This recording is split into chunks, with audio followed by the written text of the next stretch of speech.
Hi, everyone. Welcome to the Alternate Universe series, which is being hosted by Talentonic HR Solutions. Interesting, the reason why we call it the Alternate Universe series is because this universe doesn't seem to make too much sense at this point in time in terms of what's really happening around us. So we thought there must be an alternate universe sitting somewhere where the rules of the game are different and where whatever is happening today can be better interpreted. So why do we call it the alternate universe? I think there were three basic reasons. One is this is something that is touching virtually every aspect of our life, right? So whether it is business or it's the economy as a whole or it's lives of people or it's health, this is a crisis that has many, many levels at which it impacts us and impacts society. I think the second thing is that the crisis is unprecedented. And I just want to emphasize that word for a second because we have never, none of us in our lives have ever come across anything like this before. So all of us, we can't sit back and say, hey, I've handled this before, or there's a time period when we went through something similar. I know the rules of the game and I know how to deal with it. Never. So it's unprecedented.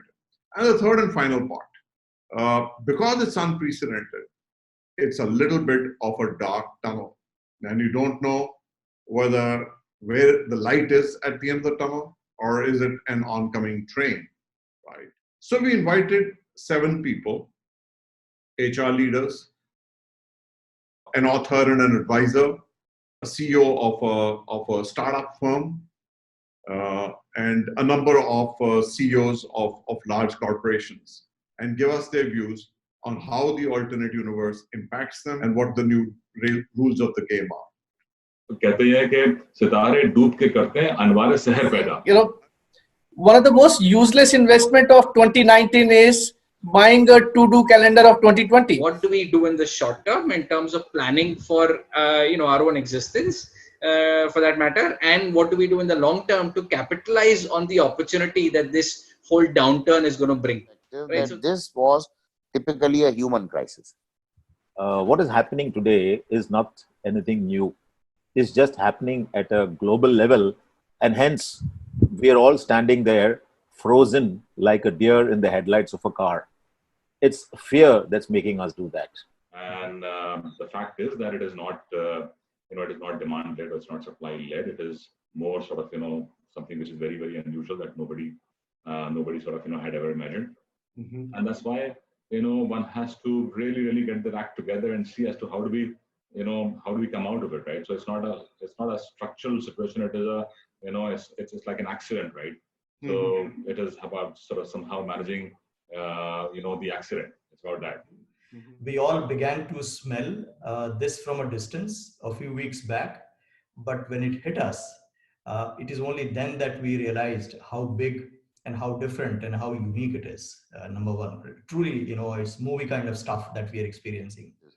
In fact, 4 or 5 generations currently, Deepak, including all of us, have zero background or experience or memory recall on any such crisis which we may have dealt as human beings in our life or which we may have dealt in our corporate life, part of the business kind of experience. Second, I think growth is will certainly be a casualty. We were hearing different versions of growth, different numbers.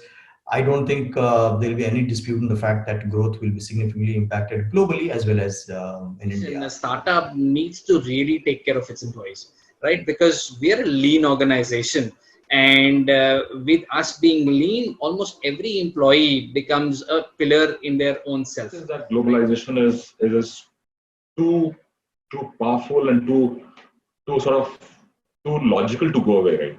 That's what I feel. As a CEO, you are not expected to have solutions to every problem. You're not a Superman CEO. There is no harm. In fact, there's an advantage in letting your team know that you are also vulnerable, because that is the time you will get the best out of them in terms of advice. How do you define globalization in future?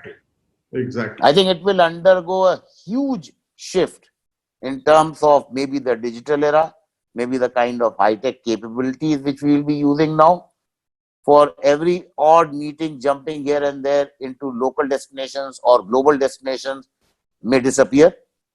There can be better ways of looking at things, and some rearrangement, maybe restructuring of economic potential of global destinations will put China and India to a great extent in a very, very competitive and potential kind of That positions. cash management is going to be very, very important. So Absolutely. if the businesses are not able to manage cash properly, then in any case they are dead. So often, Sure, Dave. this is the time to clean up. This is the time to actually completely reimagine the business.